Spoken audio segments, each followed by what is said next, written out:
Hey, this is Chris with Phoenix Gaming. Today we're going to talk about the 10th edition terrain and its rules and how we can get the most out of it and how it interacts. Let's start by discussing the benefit of cover and what that means. And it's actually pretty straightforward. So we don't have different types of cover in 10th edition like we did in previous editions. There's only one type of cover. So it's a little bit more simplified. You have a little bit less diversity of interaction, but it allows for more diversity of terrain on your table. So it's a bit of a trade-off. I personally like it. I think it's a good improvement, especially because there were a lot of features we didn't see in 9th edition. Benefit of cover. Terrain features provide the benefit of cover. Different features interact in different ways, but cover is the same. The benefit of cover is +1 to armor saves versus ranged attacks. You cannot use cover to improve your armor save to better than a 3+. So you don't get a save bonus versus 0 AP weapons if you're a Space Marine, for example. You would get it versus a -1 attack because that would still just put you at a 3+ save. So gone are the days of 0 AP weapons giving you a 2+ save. I think that's a good interaction. I understand why some people would be like, oh, this doesn't make sense. But at the end of the day, it's a game. And we need, with the reduction of AP that's been happening with a lot of things, we need to make sure we don't just have a bunch of armies that can have 2+ saves pretty much all the time. Multiple instances of cover won't stack. So if you have an army rule, for example, that gives you the benefit of cover and you're in a terrain feature, you wouldn't get it twice. And that really holds true for everything. If you are getting a bonus, if it the same bonus, it doesn't stack. So if you've got a 6-inch aura and then another 6-inch aura, if they're the same aura, they don't stack. This is the same kind of interaction. That's all. So first we're going to talk about craters and rubble. Models can move over this feature freely. Normal visibility rules will apply. Infantry models that are wholly within the terrain feature gain the benefit of cover. And this is an important difference from 9th edition. You have to be wholly within it, so you can't just kind of toe into it or touch it with your base and go, oh, I have cover. You have to be all the way in it. This is an area feature. Obviously, the craters are their own footprint, and that's all you need to know. Let's hop over to the drawing pad so we can kind of look at an example. Okay, so if we look at our craters, if we want to have the benefit of cover, our whole base has to be wholly within. And that's pretty straightforward. As long as you're like this, the model's going to get cover. If you're like this, the model won't get cover anymore. So again, it's a pretty straightforward interaction. It makes sense. And I just wanted to do a quick little walkthrough on how that works. We're going to do this for each of the features. Be prepared for that. Barricades and pipes. Models move up and over this terrain feature but may not be set up on top of it. Remember, there's a specified height for ignoring terrain features. Normal visibility. So again, if you can see it, you can shoot it. Engagement range. If the target of the charge is within 1 inch of this feature and on the opposite side, you can still make a charge as long as you end the charge as close as possible to the terrain feature and within 2 inches of the target unit. We'll do a walkthrough of that. It sounds complicated. It's actually pretty easy. Models are eligible to fight if they are within 2 inches and opposite side of the target unit. Again, we're going to do an example. And then infantry models that are wholly within 3 inches of this feature and whose visibility is partially blocked by this feature gain the benefit of cover. Okay, so we've got our pipeline right here. We've got this unit there, obviously within 1 inch right there. And then we've got this unit over here. If we want to shoot this unit, so we're going to shoot from the red to the tan. Because these models are partially blocked visibly by the pipe, and they're going to be wholly within 3 inches, they're going to get cover. If one of those models is not wholly within 3 inches, that model would not get cover, right? And that's how it works. And again, it's a big change because you have to be wholly within now, not just within. So it means you got to be a little bit tighter onto the feature. But other than that, it's pretty straightforward. So that's how you would get cover from the pipes. But let's talk about this charging and fighting. So again, we are within 1 inch right here. So in order to make this charge from here to here, what we need to do is we need to roll high enough to get within 2 inches, right? The distance between the tan and the red can't be more than 2 inches in order for you to make the charge. So as long as the tan is within an inch of the pipe and you end your charge within 2 inches of the tan, you make the charge. That's how that interacts. And again, it's one of those, it's kind of like the old, it's not too dissimilar from the old pipeline rules. I think again, it's going to be a little weird to get used to if we see pipelines on tables, especially at tournaments and stuff, but it makes sense. And it basically just lets you know that you get to charge into the pipe itself instead of the unit, and you get to fight around the pipe instead of the unit. So your engagement range is kind of bigger as well. So it's just things to keep in mind. And only infantry are going to benefit from the pipelines and barricades. So now let's talk about debris and statuary. This is just battlefield debris. You know, it could be anything. It could be the barrels, the little crates, whatever you want it to be. You can move up, over, and down it, but you may not end on it. It has normal visibility rules. And then each time a ranged attack is allocated to a model, if the model is partially obscured by this feature, to every model in the attacking unit, it gains cover. And this also means non-infantry can gain cover now. So we're going to jump back over to the sketch pad. Okay, so here's our example. The little stars that you see are going to be our battlefield debris. And this is going to be a pretty straightforward one. We're going to allocate attacks from this unit right here, this kind of green colored unit, to this unit right here, the kind of orange tan colored unit. Now, when you allocate your wounds, you can say, okay, I'm going to allocate it to this guy. In order for this guy to benefit from cover, you're going to need to be able to draw line of sight from the target to every attacking model in the unit. So it's now model to unit instead of model to model. So what's going to happen is, like, this guy, you're going to have to draw a line of sight through here. This guy, you're going to draw a line of sight through here. All these guys are going to draw a line of sight through here. So he's going to get cover. So it's one of those where that's how it works. But let's say we move this homeboy kind of down, right, like this. And we just kind of do it like this. So what's going to happen now is that this model right here is visible completely to this one. So he cannot gain cover. It doesn't matter that any other models may have to draw line of sight through the feature, because the target model has at least one model in the shooting unit that can see him, then he won't gain cover. So it's a little bit more simplified than it used to be. It's basically, if there's a single model that can see you unobstructed, you just don't get cover. And what that does is it just kind of allows us to speed roll things a little bit better, rather than, well, this guy has cover, so we need to roll these one at a time. We can kind of go, okay, these all are going to get cover, this one guy isn't, and we can do it a little quicker. And that's the only reason we have this interaction. It's just to speed up the game a little bit and to allow us to quickly go, okay, that has cover. So that's debris and statuary. Hills, industrial buildings, and armor containers. We're not going to do an example on that one because it's going to interact pretty much the same way, but there's some differences. Models can be set up on top of and to move on top of these features, provided the base or hull, if there is no base, doesn't overhang. So if your model can't fit on it neatly and cleanly, it doesn't get to go on top of it. So we're not going to have people balancing their devilfish and their impulsors on like a little 2-inch square on a ruins, because the hull will overhang, right? Or on an armor container, I guess I should say, because the hull will overhang.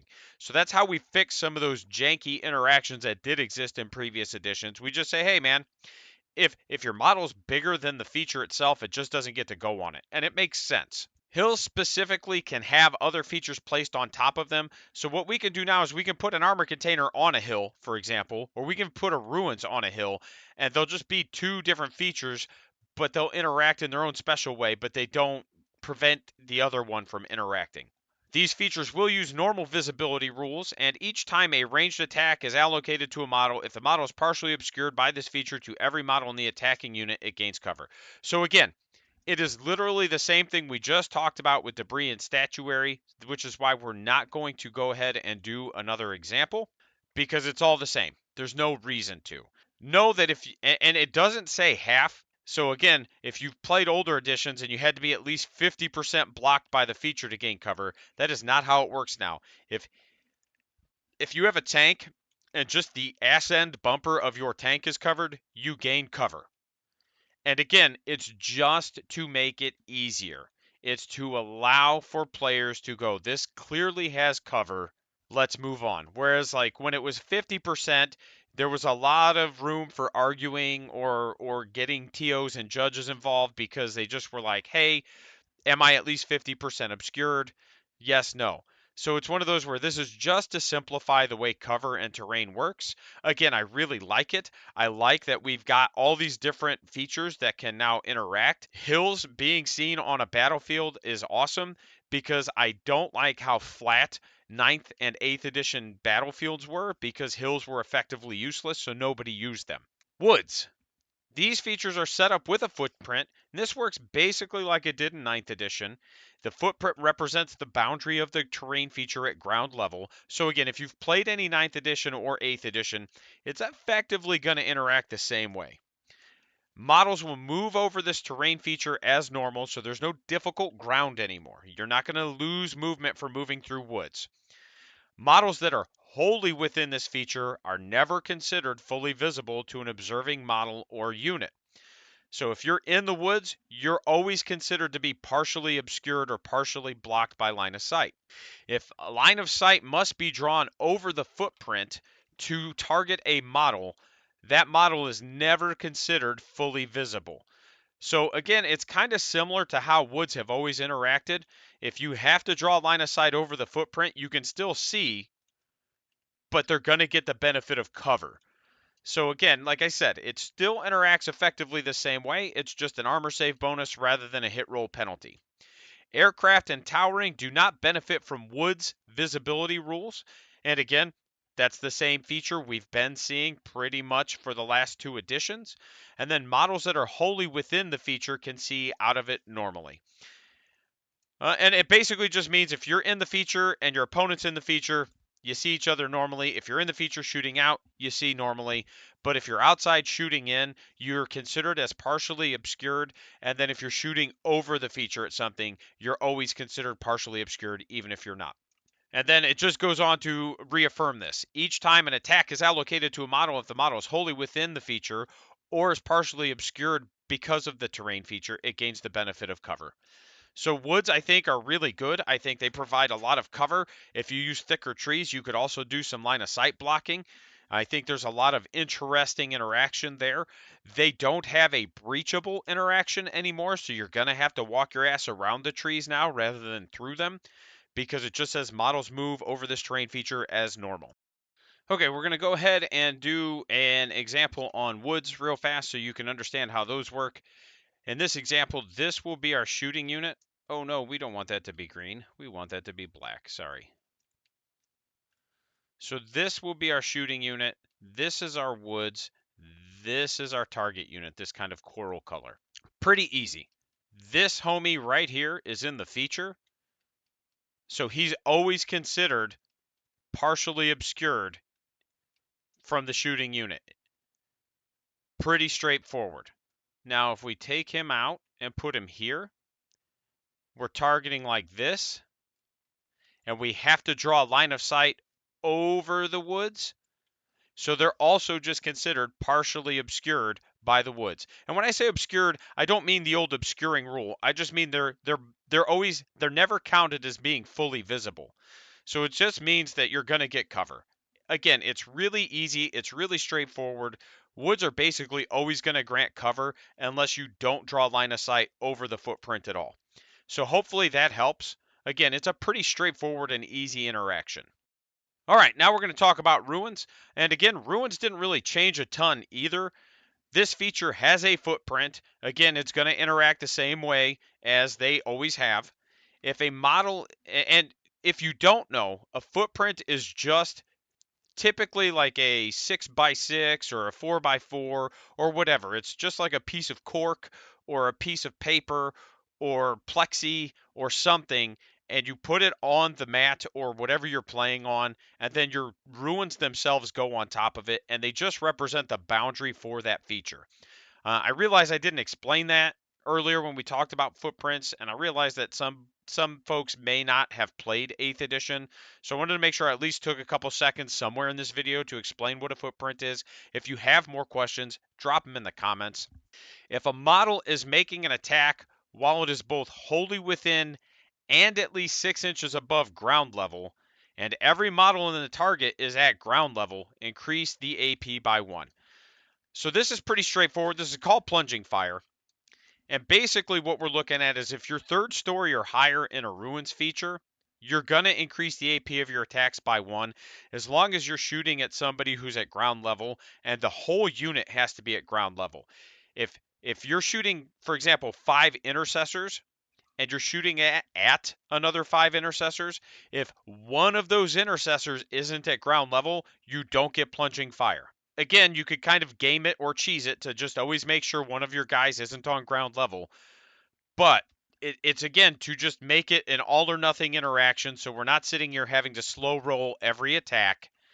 And that's all it is, right? So we can get the game moving a little faster, so we're not having to one attack, one attack, one attack.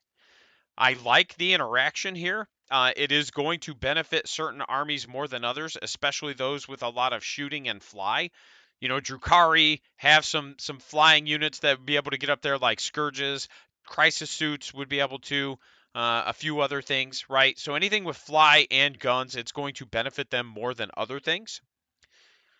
Infantry and beast can move through this feature as if it was not there, but you cannot end within a wall or floor. So basically it has the old breachable rule, and if you don't know what that is, it just means that you can move through the walls as if they weren't there as long as you can end your move on the other side of the wall. So again, for those coming from 8th and 9th, this will feel very familiar, especially 9th, because I think that's when breachable came in. This will feel very familiar. Ruins are the only thing I've seen that interact this way. Infantry and beasts, blah, blah, blah. Infantry, beasts, and fly can land on any floor of this terrain feature. If it isn't on ground level, the base or hull cannot overhang. So this is going to work a lot like the armor containers, right? You can't put your wave serpents on the 3rd level if the hull overhangs the 3rd level of a ruin. And again, I understand why, and it makes perfect sense. If you're overhanging it all, you just don't get to be up there. All other models may be set up on ground level. So vehicles can go on ground level. It doesn't matter. It's only 2nd, 3rd, 4th, 5th floor, etc. Ruins do have the old obscuring rules. So if you don't know what those are, I'm going to do a little draw on it again. It's pretty straightforward. It does take a little bit of abstract thinking to get it, but once you understand it, you understand it. Models that are wholly within or partially obscured, and again, when I say partially obscured, I just mean not fully visible. So models that are not fully visible because of this terrain feature gain the benefit of cover. So let's hop back over to the sketch pad. Here's our example of our ruins. I apologize, I'm not an amazing artist.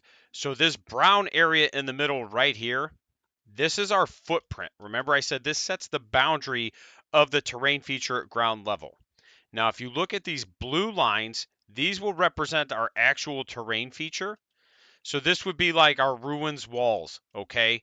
And let's pretend that they're just solid walls, no windows, no doors, just for simplicity's sake. Now, because this is obscuring, we cannot see through this. Basically, ruins have this ability where the footprint blocks line of sight. So we can't see through the footprint, okay? Boop, boop. We can't see through it. Now we can see down here, but that doesn't matter because we still can't see our target unit. We're going to just move some things like this. Now, if we want to shoot from this blue-purple color to the yellow color, we can draw a line of sight to this gentleman. We can draw a line of sight to this, and we've got line of sight here, right? So, because we have line of sight there, we can actually shoot that unit because we can see one of them. Now, when determining cover, this model right here is fully visible to this purple one. I know that's not a straight line, but it is fully visible to the purple one. So because he's fully visible to that specific model, he won't get cover. But this, and this will all get cover because you'll have to draw a line of sight at least partially through the terrain feature. And because you have to draw a line of sight at least partially through the terrain feature, that means it's not fully visible, so they're going to get the benefit of cover from that terrain feature. And this is not exclusive to infantry. Now remember we said that these were solid walls, so we can't see through them. There's no line of sight through these because they're solid walls. And because they're solid walls, we can't see them, we can't shoot. However, if we're here, we no longer have the solid wall between us, and we just have this open path. So if we want to shoot from purple to yellow, the yellow would still get the benefit of cover because they're wholly within the footprint, but we can see them. They are perfectly visible. They are unobscured. They are not partially blocked by anything, but because they're wholly within the footprint, they'll still get the benefit of cover. And because there's no walls, we can now see into the footprint. So again, we can see into the footprint, we can see out of the footprint, but we cannot see through the footprint. And then remember, while you're in the footprint, you're still using true line of sight. So if there's a wall or something blocking your path, you still don't get to see through the wall. And that's going to wrap up our talk on terrain. Hopefully this kind of helps everybody. If you have questions or you feel like I didn't do something clear enough, leave a comment, let me know. I can address it in the comments. We can make a whole new video if we need to understand how terrain should interact. But hopefully this kind of gets everybody on the same page. Big shout out to my immortals, Captain Too Tall, The Real Donnie G, Lord Wellingstone. As usual, you guys are awesome. I appreciate you. And then thanks for watching. Links on the screen, links in the description. Again, appreciate everybody.